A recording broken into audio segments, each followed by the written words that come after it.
walk straight into the European Parliament. And having been out to Brussels and seen what goes on over there, I've seen Le Pen, Jean-Marie Le Pen, who's the National Front leader, who's been there for years and years and years. And you can't get rid of him, you can't get rid of fascists once they're there. Christina Mussolini, you might recognise her surname. She's the granddaughter of the Italian dictator Franco Mussolini. And again, she's been there year after year after year, they're unable in Italy and France to get rid of these politicians. So we've got an opportunity here in the UK on June the 4th to make sure that we don't allow the BNP to get the foothold they desperately want. And it could be quite easy for them. It wouldn't take a national swing of 10% or 20%. In some areas it would take just 2 or 3% of people to swing their vote, or even 2 or 3% of people not to vote. So that's the challenge we face. Even here in Wales, they've got 4 candidates, and they are out and about, campaigning in the state, campaigning in town centres, they're in the media, probably seen, and they have no shame in picking on people's fears, picking on people, feeding people supposed hatred, and stirring up the worries and concerns that people have in this economic downturn. So that's really all I want to say. I mean, we do have to stand united. All of the political parties in the mainstream will be campaigning together on this issue. In the Labour Party, we've made a pledge not to share a platform with any BNP candidates, and that's something that we will do throughout this campaign. We will not give them the legitimacy they so crave. And hopefully on June the 4th we'll wake up as a proud nation, proud that we have withheld this challenge, we stood firm against them, and we don't wake up with any peace in the BNP, because once they're there, I know, as I've seen in other countries, it's so difficult to take away that foothold that they get.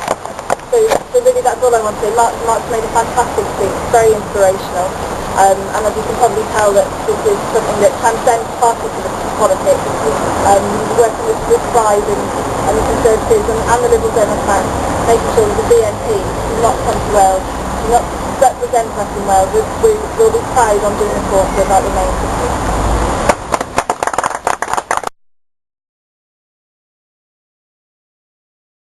Thank you very much to Searchlight for making this ceremony this morning. Very moving ceremony, and it reminds us really that there are 2 oppositions. There is hate and there is hope. I, on behalf of my family, I'm in fact quite hopeful for Wales. I spend a lot of my time travelling around communities in Yorkshire, in England, Lancashire in England, and North East in England, and there I do see quite a threat from the British National Party in local elections, not just in the European elections. I don't see that as much in Wales, and I hope that's true. But I think in Wales there are a much more tolerant set of communities, I hope we are. We're a smaller nation, we have greater hope, I believe, to unite ourselves in democracy. Obviously, all the other parties will be fighting the British National Party tooth and nail in every situation. So that's all I want to say this morning. It's wonderful to see the parties together. I certainly have a lot of hope for Wales, and Wales will not be becoming any many of the new forces of power. Thank you very much.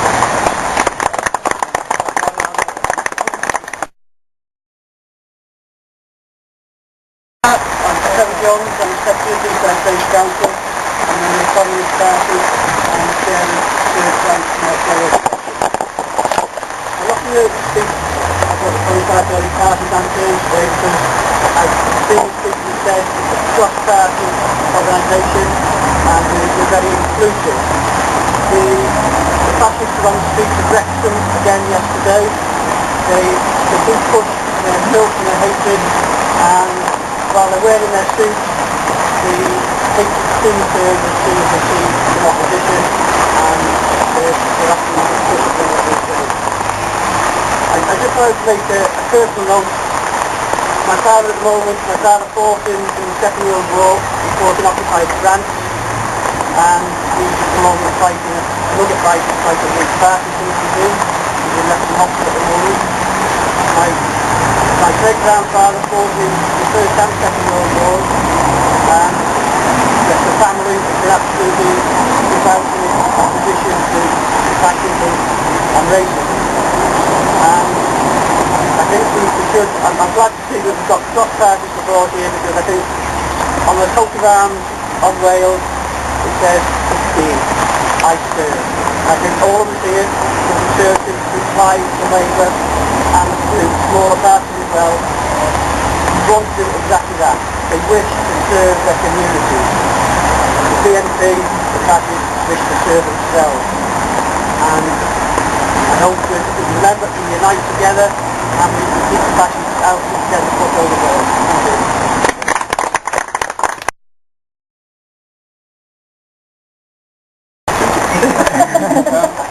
Great further into it, just Ryder the fact that it's on one side and the Ryder to the side of the foot. My name's Peter Jones. In my daytime job, I'm the development officer for the Wrexham Refugees and Asylum Seeker Support. I'm not a member of any political party. I am a member of Searchlight, and I've been a long time fighter against fascism, way back into the 70s when it was the National Front. I come from a military family. My grandfather fought in the First World War in Italy. My father, 20 years ago, was part of the hundreds and thousands and millions of anti-fascists that marched through Europe trying to defeat Germany and the fascist parties and Italy, and he also fought in India. Two of my brothers after the war were also military men. When you're not, I'm not. Neither am I a pacifist. There are things that bring us together. And some of those things are abhorrent of racism and of fascism. In my daytime job, I see it every day. And what I want to think about is, why is it that we still allow the racists and fascists to flower as they do in little small clubs here and there? And we heard Mark talk about the danger of what happens once they get a football. And once they do get a football, like rooms in the garden, they will go and they will go. It's great that every train comes just around that. But there's certain things though that we can do. I did hear all this stuff, and I remember reading the philosophers from American University and all this stuff. And that's to translate what those philosophers have said throughout history to what's happening now. And the government have got a part to play here, and the Tories, and the Liberals, and all those of you, all those who represent in Parliament, who have over the last 3 weeks said to the British National Party, here is your ticket. When people turn around and look at what's happening on the news, read the Daily Telegraph, the other papers, and say, this is what the Labour Party is doing, this is what the Conservative Party is doing, this is what we've done. And I'm not talking about individuals here, but I'm talking about our representatives in Parliament who are absolutely giving a free ticket to the BNP. That should not have been allowed to happen, and we should make sure, and the party should make sure it does not happen again. But there are other things as well, aren't there? There's our comrades, I'm a trade unionist, I'm a member of the University of College Union. In Wales. There's, sorry, I'll just not see you. Thanks a lot. There's other trade unions, now communications union workers say they are going to refuse to deliver the BNP news. And what's happening? Yes, thank you. What's happening is they have been threatened with the sack by their managers in the post office. This is where Parliament and the government, the Labour Party and all the other parties should be and say, when those people stand up and say they refuse to do it, we should give them every little bit of support. It is not our job to say to people who are anti-fascist, we're going to sack you for standing up against fascism. It is our job to say to those people, if you do that, we will stand right behind you and we will support you, and if necessary, we will help you break the law and support the breaking of the law. That's what we should be doing. That's what standing up against fascism is. It's not just polite talk, it's not putting the cards in the right place on the ballot box, and it's not just going out campaigning. It's actually putting your job on the line and making sure that we support those people who put their jobs on the line. I thank you all for coming here this morning. It has been a good turnout, particularly the weather. Being North Wales in May, in the pouring rain, somehow it makes me doing all worthwhile. You can all go home after either a bowl of hot soup or you can have hot fun. Thank you all for coming here, and thanks Searchlight for organising it, and hopefully we will defeat the fascists in the whole box and balance next month, and let's keep the fight going. Thank you.